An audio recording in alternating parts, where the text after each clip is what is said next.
دنیا میں ای وی ٹیکنالوجی کا سب سے بڑا نام BYD پاکستان آ رہا ہے. پاکستان میں BYD برانڈ جو ہے وہ لانچ ہونے جا رہا ہے. So here is BYD cell.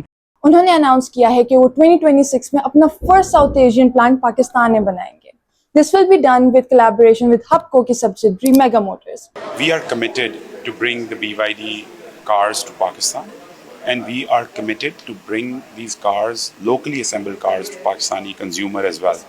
اب پاکستان میں آنے سے پہلے انہوں نے ایک اور ملک میں انٹری کرنے کی کوشش کی، بٹ اس ملک نے ان کو منع کر دیا. اب یہ ملک کون سا ہے اور ان کو آنے سے منع کیوں کیا، اس کی بات کرنے سے پہلے let's see what is BYD.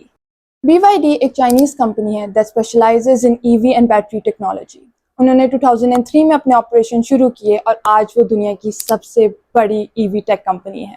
جی ہاں، ٹیسلا سے بھی بڑا. وہ اپنی بیٹریز اینڈ ڈرائیو ٹرینس خود بناتے ہیں and that is why their quality is the best. This is brilliant, but I like this.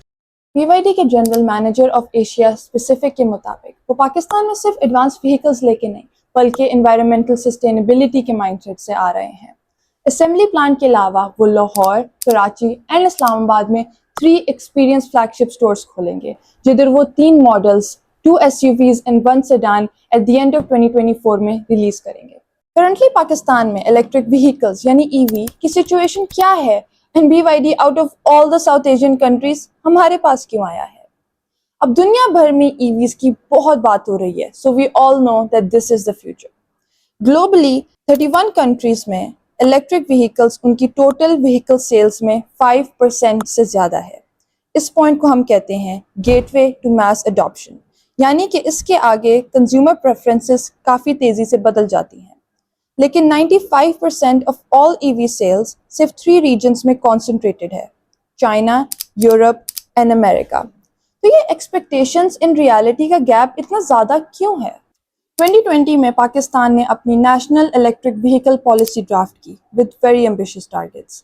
By 2030 30% of all new car sales EV کی ہوں گی اور 2040 تک اس میں 90% کی گروتھ آئے گی. یہ نمبر سننے میں تو بہت اچھے لگتے ہیں، ہوپ فلی ہم ان کو اچیو کر لیں گے، بٹ اس سے پہلے کچھ چیزوں پر دھیان دینا کافی ضروری ہے. سب سے پہلے let's talk about the eco friendliness یا سسٹینیبلٹی جس کے نام پہ ہمیں EVs بیچی جاتی ہیں. ہمیں کہا جاتا ہے کہ EV ٹیکنالوجی ہمیں گلوبل وارمنگ سے کسی طرح میجیکلی بچا لے گی، بٹ اگر ہم اس کو ایک ٹریڈیشنل گاڑی سے کمپیئر کریں جس میں انٹرنل کمبشن انجن ہوتا ہے، اس میں پیٹرول یا گیس برن ہو کے ہمیں انرجی دیتی ہے. دوسری طرف EV میں ایک بیٹری کو ہم چارج کر کے اور وہ بیٹری ایک موٹر کے تھرو ہماری گاڑی کو پاور دیتی ہے. اس میں ایک جگہ پیٹرول اور ایک جگہ الیکٹریسٹی کے تھرو ہمیں پاور دی جا رہی ہے. بٹ یہ الیکٹریسٹی آ کہاں سے رہی ہے؟ اگر یہی بجلی ہمیں فاسل فیولز کو برن کر کے ہمیں مل رہی ہے تو واٹس دا پوائنٹ؟ یہ جو کلین انرجی کے بارے میں بات کرتے ہیں، اگر پیچھے سے ہی انرجی کلین طریقے سے نہیں آ رہی اور وہی انرجی الیکٹریسٹی میں کنورٹ ہو کے ہماری گاڑیوں کو پاور کر رہی ہے تو واٹس دا پوائنٹ؟ جب تک یہی انرجی ہمیں کلین ریسورسز یا رینیوبل ریسورسز جیسے سولر، ہائیڈرو یا ونڈ پاور سے نہیں ملتی، تب تک EVs اور ٹریڈیشنل گاڑیوں میں کیا فرق ہے؟ اب دوسری بات، اگر ہم ٹریڈیشنل کارز اینڈ EV کی پرائس پاکستان میں دیکھیں تو ان دونوں میں بہت فرق ہے. ہیول نے ریسنٹلی اپنی اورا 7 لانچ کی، ٹویوٹا نے اپنی ہائیبرڈ کرولا کراس، کیا کی سپورٹیج، سورینٹو، ہونڈا HRV اور بہت گاڑیوں کا نام ہمیں میڈیا میں نظر آتے ہیں. اگر ان سب گاڑیوں کی کرنٹ یا ایکسپیکٹڈ بیس پرائس کو دیکھا جائے تو یہ بات سامنے آتی ہے کہ یہ گاڑیاں ایک عام پاکستانی کی پہنچ سے بہت دور ہیں. اور رہی بات چارجنگ انفراسٹرکچر کی، اگر آپ لاہور سے ہیں تو آپ نے کچھ شیل کے پیٹرول پمپس یا پیکیجز مال میں چارجنگ اسٹیشنز دیکھے ہوں گے. اسی طرح پورے ملک میں نیو چارجنگ اسٹیشنز بن رہے ہیں، لیکن وی کین آل ایگری وہ کافی کم ہیں. آپ ایک EV کو گھر میں بھی چارج کر سکتے ہیں، لیکن ہمارے ملک میں بجلی کا کچھ اور ہی اصول چل رہا ہے. نہ پتہ ہے کب آئے گی، نہ پتہ ہے کب جائے گی. سوچیں اگر آپ نے کسی رات کو اپنی ٹیسلا ماڈل ایکس چارجنگ پہ لگائی کہ ہم صبح اٹھ کے پوری فیملی مری کا چکر لگانے جائیں گے.